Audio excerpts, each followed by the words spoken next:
আসসালামু আলাইকুম। আপনারা সবাই কেমন আছেন? আশা করছি সবাই খুব ভালো আছেন। আলহামদুলিল্লাহ, আল্লাহর রহমতে আমিও খুব ভালো আছি। তো চলে এলাম স্পেশাল তালের বড়া বা তালের ফুলুরির রেসিপি নিয়ে। তো আপনারা কী নামে জানেন অবশ্যই কিন্তু কমেন্ট করে জানাবেন। তো তালের শাঁসিটা দেখুন আমি ভালোভাবে স্টোর করে ফ্রিজে রেখে দিয়েছিলাম। তো খুব ভালোভাবে ফুটিয়ে ঠান্ডা করে আমি ফ্রিজে স্টোর করে রেখে দিয়েছি। এইভাবে স্টোর করে রাখলে কিন্তু আপনারা বহুদিন পর্যন্ত 2 থেকে 3 মাস ভালোভাবে রাখতে পারবেন। তো আমি পরিমাণ মতো তালের শাঁস এখানে নিয়ে নিয়েছি দেখুন, আর চিনিটা দিয়ে খুব ভালোভাবে আমি আগে গলিয়ে নিচ্ছি, চিনিটা যাতে খুব ভালোভাবে মিশে যায়। তো আমি যতটা পরিমাণের তালের শাঁসি নিয়েছি এতে অনেকগুলোই বড়া বা ফুলুরি হবে, তো আপনারা এর থেকে চাইলে একটু কমও করে নিতে পারেন। তো দেখুন আমি ভালোভাবে চিনিটাকে ফাটিয়ে নিচ্ছি বা ভালোভাবে মিক্স করে নিচ্ছি। তারপরে দিয়ে দিচ্ছি দেখুন 1 বাটি বড় বাটির ময়দা নিয়েছি আমি এখানে। তো আমি পুরোটা দেবো না, অর্ধেকটা পরিমাণে দিয়েছি, তো অর্ধেকটা আমি আবার পরে ব্যবহার করব। এখানে নিয়েছি আলো চালের গুঁড়ি। তো আলো চালের গুঁড়িটা 1 বাটি হাফ নিয়েছি, হাফ বাটি মতো। তো এটা হাফ দিয়ে দিলাম। প্রথমেই লবণটা আমি দিয়ে দিয়েছি, আপনারা নিশ্চয়ই দেখেছেন। স্বাদ মতো লবণ দিয়ে দিয়েছি আমি। তো তালের বড়া বা তালের ফুলুরি বানানো খুবই সহজ, খেতে কিন্তু দারুণ মজার। তো যারা যারা এখনও বানাননি ঝটপট বানিয়ে দেখুন কতটা সহজ, আর খেতে দারুণ স্বাদের রেডি হয়ে যাবে। সবথেকে সহজ পদ্ধতিতে আমি রেসিপিটা শেয়ার করছি। তো খুব ভালোভাবে আমি মিক্স করে নিচ্ছি দেখুন। সুন্দর একটা ব্যাটার তৈরি করে নিতে হবে, খুব বেশি পাতলা বা খুব বেশি গাঢ় করা চলবে না, মিডিয়াম করতে হবে। তো বাকি যে ময়দাটা আমি রেখে দিয়েছিলাম সে ময়দাটাও আমি অ্যাড করে দিচ্ছি।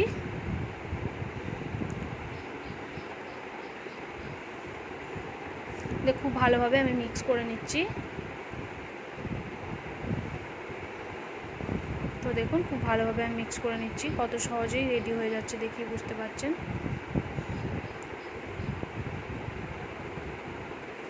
তো সুন্দর একটা ব্যাটার রেডি হয়ে গেছে। তো আমি এখানে অল্প কিছুটা খাবার সোডা দিলাম। তারপর এখানে আমি একটা লোহার কড়া বসিয়ে দিয়েছি, তেল আগে থাকতে গরম করতে বসিয়ে দিয়েছি। তো তেলটা খুব ভালোভাবে গরম করে নিতে হবে।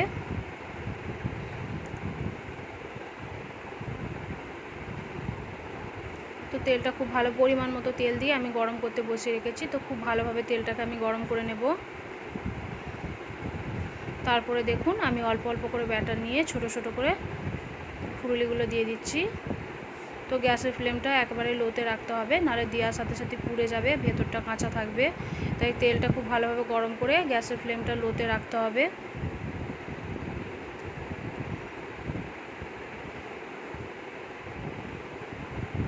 তো আমি এক এক করে সমস্ত ফুলুরিগুলো বা বড়াগুলো, তো আপনারা কী নামে জানেন অবশ্যই কিন্তু কমেন্ট করে জানাবেন।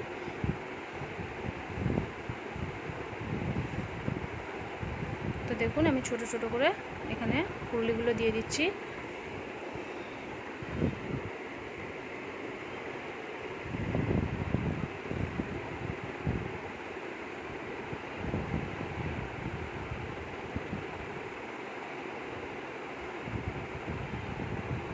তো কিছুক্ষণ এইভাবে স্লোতে রাখতে হবে, তারপরে এক এক করে উল্টে দেব। কিছুক্ষণ এইভাবে স্লোতে রেখেছি আমি। তো যতগুলো কড়ার মধ্যে ধরছে আমি ততগুলোই আমি এখানে দিয়ে দিচ্ছি।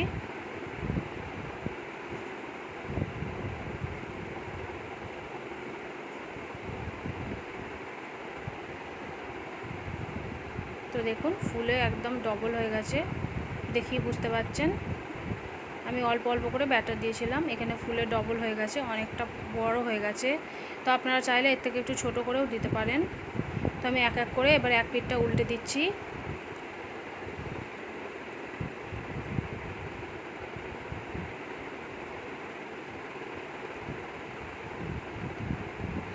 তো দেখুন কতটা সুন্দর হয়েছে, দেখি বুঝতে পারছেন, ফুলে একদম ডবল হয়ে গেছে। তো এক এক করে আমি উল্টে দিচ্ছি।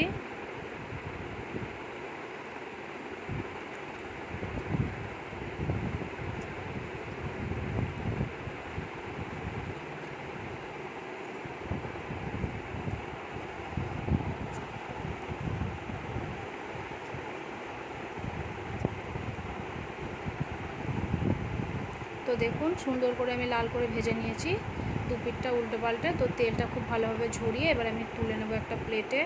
তো একইভাবে আমি বাকি যে বড়াগুলো সেগুলোও বানিয়ে নেব, ফুলুরিগুলো। তো একইভাবে আমি দেখুন দিয়ে দিচ্ছি তেলের মধ্যে।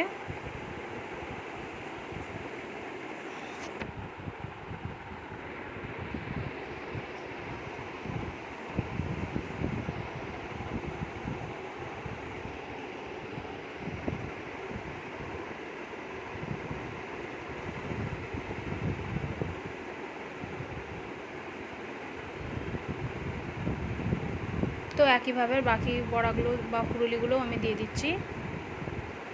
তো দেখি বুঝতে পারছেন কতটা সহজ আর কত সহজেই রেডি হয়ে যাচ্ছে। যারা নতুন বানাতে চাইছেন তাদেরও কিন্তু পারফেক্টভাবে হবে যদি এই রেসিপিটা ফুল ওয়াচ করে দেখেন বা ফলো করেন।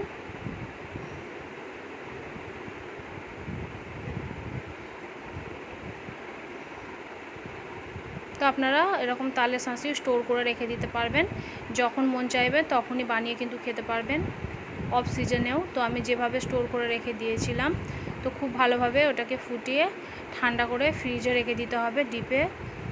তো দেখুন এক পিঠটা হয়ে গেছে, তো আর এক পিঠটা আমি উল্টে নিচ্ছি।